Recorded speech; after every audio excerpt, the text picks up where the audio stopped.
The chosen web series Magdalene മറിയത്തെ present ചെയ്യുന്നത് ഒരു പൊസസ്ഡ് ആയിട്ടുള്ള സ്ത്രീ ആയിട്ടാണ്. അവരെ സുഖപ്പെടുത്താൻ വേണ്ടി നിക്കോദെമസ് പോകുന്നുണ്ട്. പക്ഷേ അയാൾ തോറ്റു തിരിച്ചു വന്നിട്ട് സാൻഹെദ്രിന് റിപ്പോർട്ട് കൊടുക്കുന്നത് ഇത് മനുഷ്യരെ കൊണ്ട് അസാധ്യമാണ്. കുറച്ച് ദിവസങ്ങൾ കഴിഞ്ഞപ്പോൾ സാൻഹെദ്രിൻ നിക്കോദെമസിനെ വിളിപ്പിച്ചിട്ട് പറഞ്ഞു ഒരു മിറക്കിൾ നടന്നു, അവൾ സുഖപ്പെട്ടു. അയാൾക്ക് വിശ്വസിക്കാൻ പറ്റില്ല. അയാൾ നേരിട്ട് ഈ മഗ്ദലേന മറിയത്തിനടുത്ത് തന്നെയാണ്. എന്നിട്ട് ചോദിക്കും, ഞാനാണ് നിന്നെ സുഖപ്പെടുത്താൻ വന്നത്. അപ്പോൾ അവൾ പറയും, ഞാൻ ഓർക്കുന്നില്ല, ഞാൻ പോകുന്നതിന് ശേഷം എന്താ സംഭവിച്ചേ? അപ്പോൾ പറയും, നിങ്ങളല്ല എന്നെ സുഖപ്പെടുത്തിയേ, പിന്നെ ആരാ സുഖപ്പെടുത്തിയേ? അവൻ എന്നെ മേരി എന്ന് വിളിച്ചു.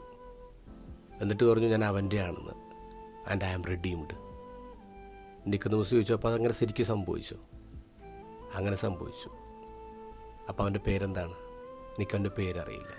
എനിക്ക് ഇത്ര മാത്രം അറിയാം, I was one way and now I am completely different. And the thing that happened in between was him. എനിക്കൊന്നു മാത്രം അറിയാം, നേരത്തെ എൻ്റെ ജീവിതം വഴിപിഴച്ചതായിരുന്നു, പക്ഷേ ഇപ്പം ഞാൻ കംപ്ലീറ്റ്ലി വേറെ ആളാണ്. ഇതിനിടയ്ക്ക് സംഭവിച്ചത് അവനാണ്. ഇതിനിടയ്ക്ക് സംഭവിച്ചത് ക്രിസ്തുവാണ്. ഇന്നത്തെ ഗോസ്പലിൽ ഉയർത്തെഴുന്നേറ്റ് ഈശോ മുന്നിൽ വന്ന് നിന്നിട്ടും മറിയം തിരിച്ചറിയുന്നില്ല. അപ്പോൾ ഈശോ അവളെ വിളിച്ചു മേരി. അവൾ വീണ്ടും തിരിച്ചറിവിലേക്ക് വരാണ്. മറിയത്തിൻ്റെ ജീവിതം രണ്ടായിട്ട് ഇങ്ങനെ മുറിച്ചിട്ടാൽ അതിനിടയിൽ സംഭവിച്ച കാര്യം അത് ക്രിസ്തുവാണ്. നമ്മുടെ ജീവിതം ഒന്ന് കീറി മുറിച്ചിട്ട് നോക്കുക.